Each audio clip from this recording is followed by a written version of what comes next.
कि मैंने अपने पिता को किसी सरकारी अफसर के जूते पॉलिश करते हुए देखा था एक बार। हु एम आई, मैं कौन हूँ? अहम ब्रह्मास्मि। एज ए नागरिक, जी जी हर नागरिक का कर्तव्य है, चाहे वो युवा हो, चाहे वो वेल एस्टेब्लिश्ड बिजनेसमैन हो, राष्ट्र सर्वोपरि। एक कहते हैं ना, संविधान जी जी एक है, गंगा एक है, जी झंडा एक है, जी हिमालय एक एक है, है हमारे राष्ट्र भी एक एक है। है।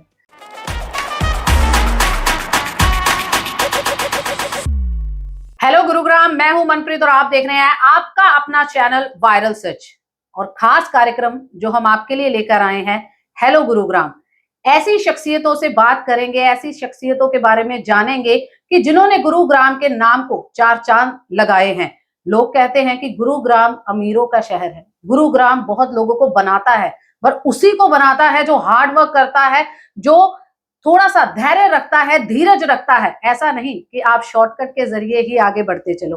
तो आज एक ऐसी शख्सियत से आपको रूबरू कराने जा रहे हैं जिन्होंने फर्श से अर्श का सफर तय किया है और वो सफर आसान नहीं था। तो चलिए बात करते हैं बोधराज सीकरी जी से। नमस्कार सर, बहुत बहुत स्वागत है आपका। नमस्कार मनप्रीत जी। आपको उद्योगपति कहूं, आपको एक एज ए पोइट मैं कहूं, एक आर्टिस्ट कहूं, मोटिवेशनल स्पीकर कहूं, या फिर पॉलिटिकली रंग में बात करूं, बहुत सारे नाम, बहुत सारी शख्सियत और एक अंदर जो एक व्यक्ति छुपा हुआ है जो सारी ये चीजें सहेज कर बैठे हैं, वो है श्री बोधराज सीकरी। क्या कहेंगे, इतनी एज में भी इतना मोटिवेशन कहाँ से आता है? ऐसा है, ऊर्जा जो है ना, जी ये आपके अपने हाथ में नहीं होती है। जी ऊर्जा का जो स्रोत है वो आता है आपकी कार्यशैली से। जी कहते हैं शरीर से जितना आप काम लेंगे उतना ही ये काम करेगा। जी if you become lethargic and lazy, ये भी लेजी हो जाएगा। इसलिए ऊर्जा का संचार शरीर के अंदर निस्संदेह है। यदि आप प्राणायाम करते हैं, योगा करते हैं, एक्सरसाइज करते हैं, वो भी एक फैक्टर है। जी जी बाकी ऊर्जा का किसी और व्यक्ति की आयु से कोई लेना देना नहीं है। जी। तो मेरे अंदर जो ऊर्जा है वो ईश्वराधीन है और I am grateful to the God. तो अभी तक तो बरकरार है, आगे जो इच्छा है नंदलाल की। बहुत सारी बातें हैं जो हमने बोधराज सीकरी जी के बारे में सुनी है कि बिल्कुल ज़ीरो या हम कहें कि माइनस से स्टार्टिंग हुई आपकी, बट वो माइनस कैसे शुरू हुआ वो बहुत लोग हैं जो नहीं जानते हैं। वो हम सबसे जो पहले शुरुआती दौर के बारे में जानना चाहेंगे, आपके बचपन कैसा था बोधराज सीकरी का?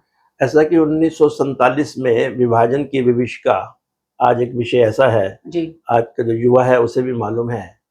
अचानक बैठे बैठे रात रात में हमारे जो पेरेंट्स, हमारे जो बुजुर्ग थे, जी उन्हें अपने अपने घरों से, उस समय वो पाकिस्तान नहीं था, उस समय वो हिंदुस्तान था, भारत ही जी था, जी लेकिन आज वो पाकिस्तान है।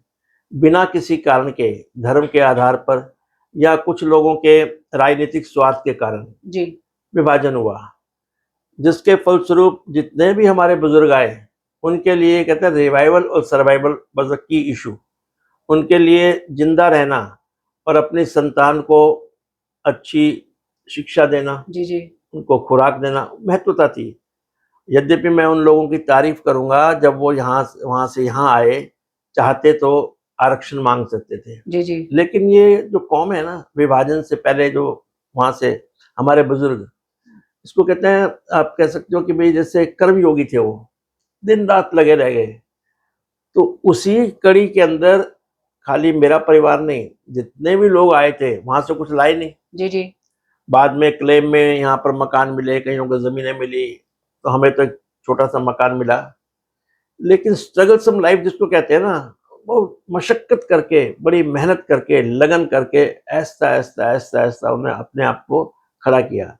हमारे केस में थोड़ा अलग था। जी यानी पिताजी बहुत मेहनत करते थे। मेरा तो बाल्यकाल, जब विभाजन हुआ 47 में, उसके 6 साल के बाद मेरा जन्म हुआ। तो बाल्यकाल से हमने तो कभी खुशी देखी नहीं थी। जी क्यों? जो भी वो मेहनत करते थे दुर्भाग्यवश असफल होते थे।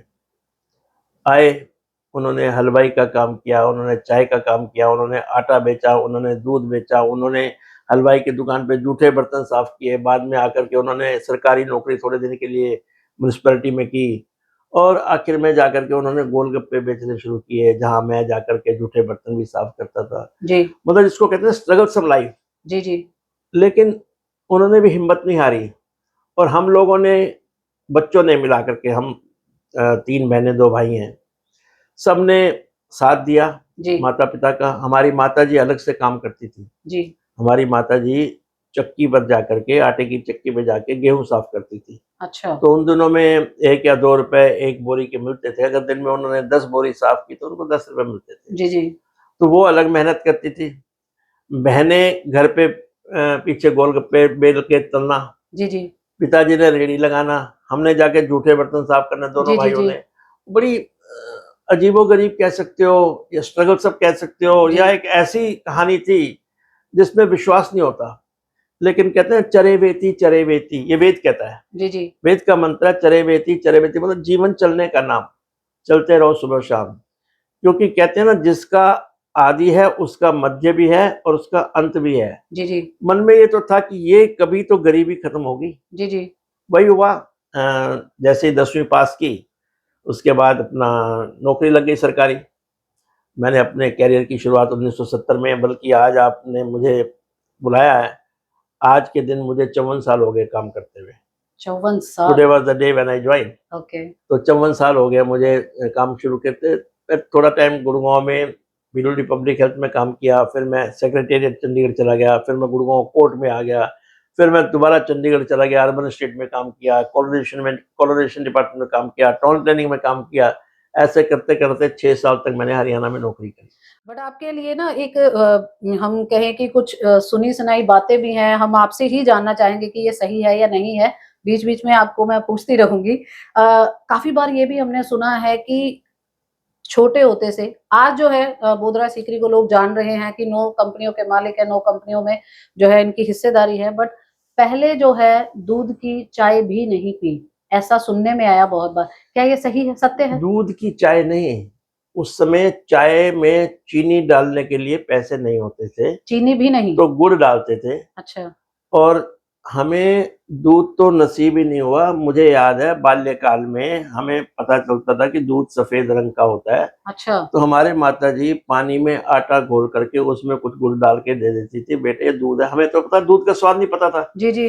वो तो बाद में जब बड़े हुए, थोड़े संपन्न हुए, तब पता चला कि दूध क्या है। जी, तो हमने दूध का तो स्वाद मतलब ही ये देखा सही है। है कि कभी ऐसा हुआ नहीं कि हाँ, छोटे होते नहीं, आपने वो दूध वास्तविकता है, इसमें कोई छुपाने वाली बात भी नहीं है, क्योंकि जो स्थिति हमने देखी है, उसको व्याख्यान करने में कभी भी, क्योंकि आने वाली युवा पीढ़ी अगर मेरी बात को सुनेगी, जी, जी, उनको भी प्रेरणा मिलेगी कि जीवन के अंदर कभी भी सरेंडर नहीं करना चाहिए। जी, एक दिन ज़रूर आएगा, जब आपकी, चाहे वो गरीबी है, आप किसी मुसीबत में हैं, आप किसी कष्ट में हैं, आप कहते हैं ना, बड़ा इनडिसाइसिवनेस है, जी, जी, अनिर्णायक आपकी स्थिति है, तो उस स्थिति में बच्चों को ये प्रेरणा मिलेगी कि मैं ये एडमिट करता हूँ कि हमने वो समय देखा है, जब रोटी भी तीनों टाइम की नहीं मिलती थी, जी, सब्जी भी एक अगर बनती थी, वो भी कोशिश करते गए, छोटी सी छोटी क्वांटिटी मिलती थी सबको, ताकि सबको पूरी हो जाए।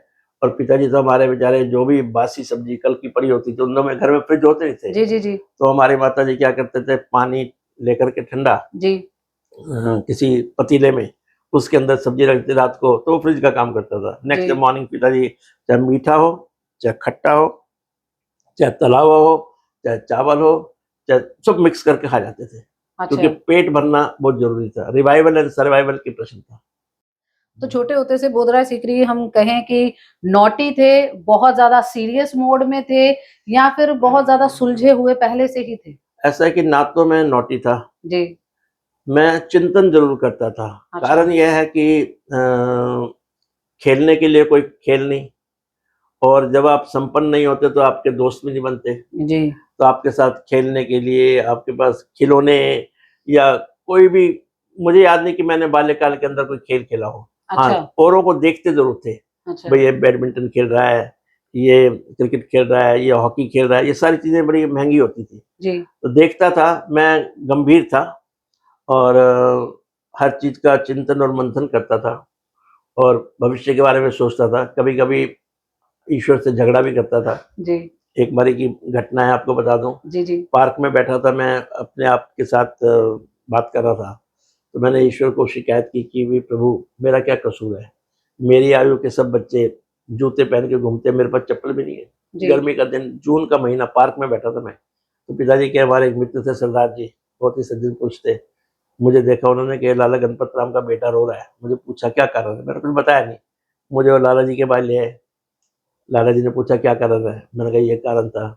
उसी टाइम मुझे लेके चले गए शूज़ की दुकान पे। अच्छा पेरिस शूज़ डिपो था, बिल्कुल शाम स्वीट्स के साथ सदर बाज़ार के अंदर। जी जी तो वो भी सरदार जी थे, बहुत ही कहना सरदार जी मेरे बेटे को जूते दे दो, लेकिन मेरे पास पैसे नहीं है। जी कहना लाला जी शर्मसार मत करो, जब आपके पास पैसे हो तब देना, अभी से जूते पहनाओ। जी मुझे जूते दिए, उस समय मुझे जाकर के दूध पिलाया, मार्केट से गिलास लेकर के। उन दिनों कूलर में मिलता था जी मलाई जी डाल जी के। पहली बारी मलाई वाला दूध पी के देखा। तो वो स्थिति है, ये सारी जो स्थितियां हैं, इंसिडेंट्स जो है या घटनाएं हैं, ये लोगों को प्रेरणा देंगी, युवा पीढ़ी को, कि जीवन के अंदर स्ट्रगल सम होना चाहिए। लाइफ का टर्निंग पॉइंट कौन सा था जब आपको लगा हो कि अब शायद मुझे बदलना चाहिए, या फिर अब मुझे जो है कुछ ऐसा अलग करना चाहिए ताकि मेरी जो अगले वाली पीढ़ी है वो सेफ हो, सिक्योर हो, या कभी कोई लाइफ में ऐसी स्थिति आई है कि हाँ अब पुरानी जिंदगी को छोड़ के या उसको सिर्फ एक मोटिवेशन लेके आगे बढ़ना है मुझे? ऐसा चीज मैंने कोई प्लानिंग नहीं की। जी कहते हैं ईश्वरीय कृपा, जी मन में ठीक समय पर ठीक निर्णय लेने की मन में प्रेरणा आती थी। जी मेरी जो लक्ष्य था जीवन का, कि ईश्वर मुझे, मेरे फादर ने म्यूनिसपैलिटी में चपरासी का काम किया, जी तो इच्छा थी कि भगवान मुझे मैट्रिक करा देना, जी जी ताकि मैं बाबू बन, उन दोनों मैट्रिक में बाबू बन जाता था। जी जी तो ये इच्छा थी कि मुझे चपरासी मत बनाना, क्योंकि मैंने अपने पिता को किसी सरकारी अफसर के जूते पॉलिश करते हुए देखा था एक बारी। अच्छा मन में मुझे इतनी घृणा हो गई और इतना दुख भी हुआ, लेकिन मेरे हाथ में कुछ नहीं था। जी तो यही थी इच्छा कि मुझे क्लर्क बना देना, बाबू बना देना, और वो मेरी इच्छा पूरी हो गई। और उसके बाद आगे बढ़ते गए। एक 6 साल हरियाणा में नौकरी की, 6 डिपार्टमेंट बदले। जी जी फिर मैंने यूपीएससी क्वालिफाई किया, मैं ministry of chemical petrochemical Delhi में चला गया। फिर मैं मिनिस्ट्री ऑफ लॉ में चला गया, 3 साल इन दोनों डिपार्टमेंट में काम किया। फिर मुझे मौका मिला, सरकारी उपक्रम होता था फर्टिलाइजर्स एंड केमिकल ट्रेवल्को लिमिटेड, उसमें मुझे चांस मिला। वहाँ मैं 10 साल रहा।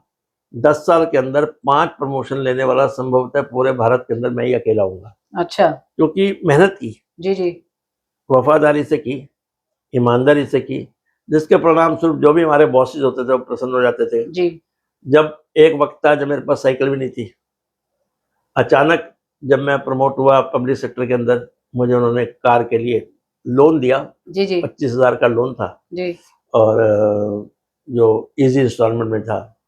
और जो मैंने गाड़ी पसंद की वो 28,000 रुपये की थी। अब अच्छा मेरे पास 1,500 तो था, 1,500 नहीं था। जी मैंने 1,500 भी अपने किसी रिश्तेदार से उधार लिया, और वो गाड़ी खरीद करके, उन दिनों में मुझे 500 रुपये पेट्रोल अलाउंस मिलता था मंथली। अच्छा तो मैं पहली तारीख को सैलरी के साथ मिलता था, और पहली तारीख को मैं उसके अंदर 500 रुपये का पेट्रोल डाल देता था। अच्छा जिस दिन वो 500 रुपये का पेट्रोल खत्म हो जाता था, मैं गाड़ी को खड़ी कर देता था। मैं उसके बाद अपनी जेब से कुछ नहीं डालता था, क्योंकि अच्छा अफोर्ड नहीं कर सकता था। वो अच्छा गाड़ी खड़ी रहती थी। जी जी फिर पहली को मौका मिलेगा, फिर उसमें डालेंगे। तो ऐसे शुरुआत हुई।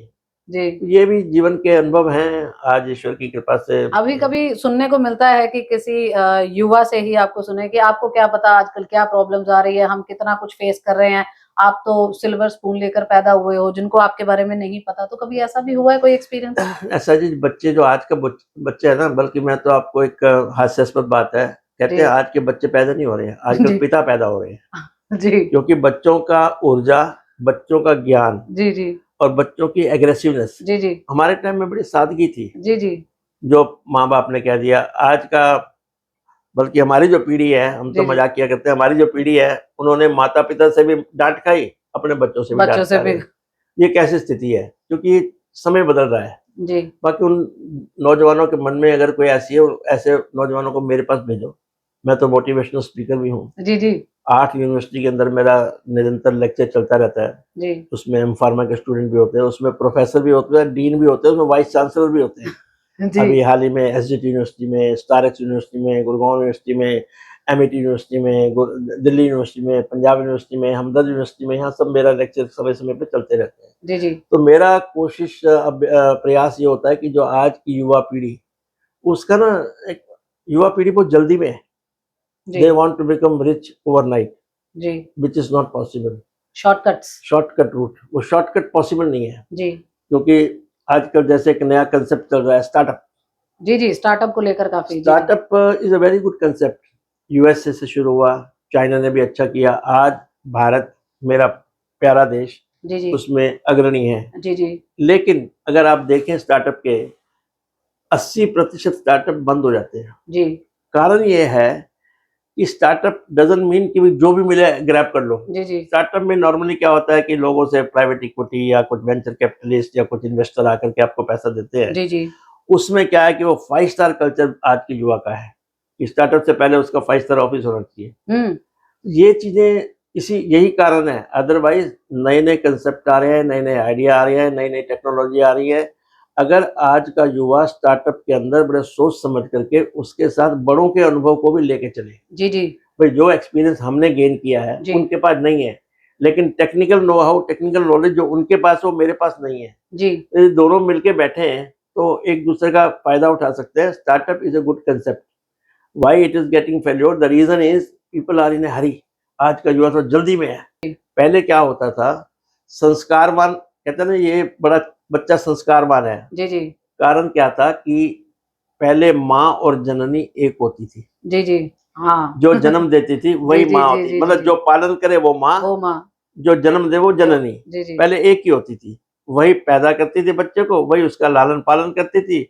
जब उसको खाना खिलाती थी तो माँ के संस्कार उसके हाथों से उस बच्चे के अंदर अंकुरित होते जी थे। जी जी जी आज क्या है, आज मैं- जननी तो कोई भी बन सकता है, बस उसके बाद बच्चा पालने के बाद वो मेड या नैनी नैनी या कोई भी सर्वेंट जी या जी जी कुछ।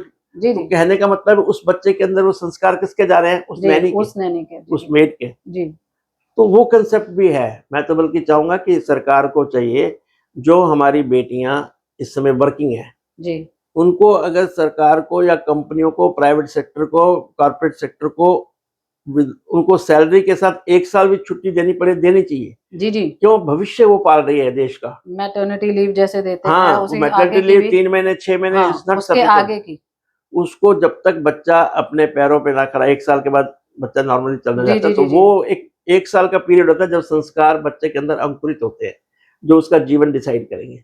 बोध रहे सीखने की हॉबीज क्या हैं? जब फ्री टाइम होता है तो क्या सोचते हैं या क्या करते हैं? कुछ खेलना पसंद है, बुक्स पढ़ना पसंद, क्या पसंद है आपको? देखो जी, मुझे तो एक होता है अध्ययन, जी जिसे कहते हैं स्टडी। जी जी एक होता है स्वाध्ययन।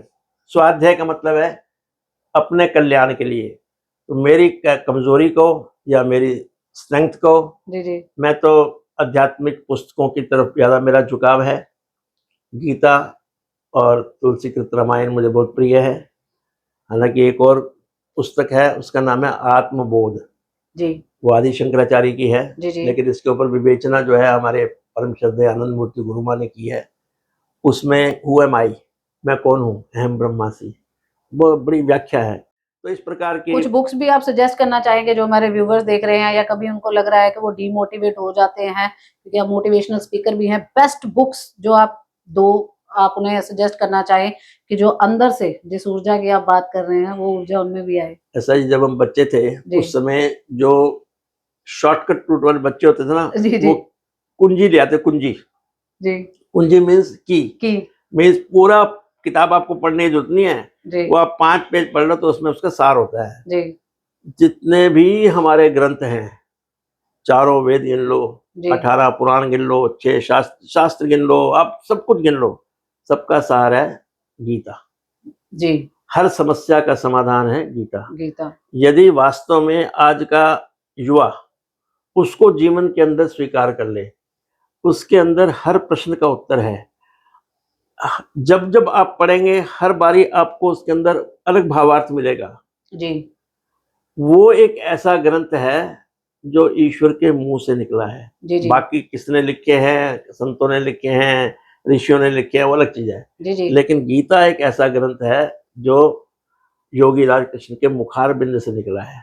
5,500 साल हो गए, 700 श्लोक, जी जी 18 अध्याय, उसमें भी 3 डिवीजन है। उसमें कर्म योग की बात की गई है, उसमें ध्यान योग की बात की गई है, उसमें भक्ति योग की बात की गई है।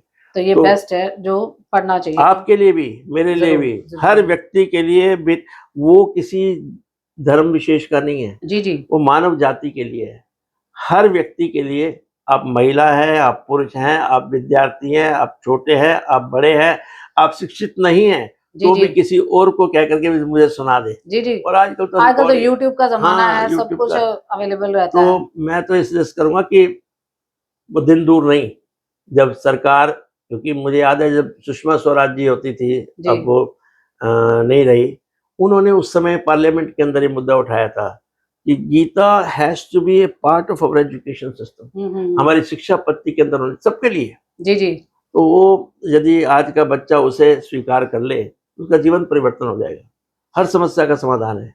जब हम बड़े हो जाते हैं तो कभी कभी दिमाग में बातें आती हैं कि उस टाइम अगर मम्मी पापा ने नहीं डांटा होता तो शायद मैं इस स्टेज पर नहीं होता। तो कभी आपको भी मार पड़ी है और आपको भी अब याद आया हो कि वो ऐसे मुझे सही पड़ी थी एक मार? बाल्यकाल की घटना कभी भूलती नहीं है। जी तो होमवर्क नहीं किया मैंने, आपने? हाँ, तो मैं जी स्कूल में गया, तो टीचर ने मारा डंडे से, उन दोनों में सब कुछ अलाउड था। जी अब तो नहीं। तो मुझे लगा कि शायद मेरे को फ्रैक्चर हो गया, मुझे लगा। अच्छा तो मैंने जाके घर पे पिताजी को शिकायत की, तो वो कहना अच्छा मैं कल सवेरे टीचर के पास चलूंगा आपके। अच्छा मुझे बड़ी खुशी हुई कि एटलीस्ट मेरे पिताजी अब मेरे टीचर को डांट मारेंगे। मैं गया, उन्होंने बोला, उनके टीचर का नाम था मास्टर टेकचंद, अच्छा जी बड़ा अच्छे से आ रहा है, कहना टेकचंद जी आपने इसका एक हाथ तोड़ा है, जी ये क्यों छोड़ दिया है, अच्छा इसको भी तोड़ो, जी ये घर पे भी नहीं पड़ता है। अच्छा उस समय पेरेंट्स इस प्रकार के होते थे। जी जी आज क्या है, पैम्परिंग, जी जी लाड, ओवर तो ओवर पैम्परिंग। वही वही कारण है।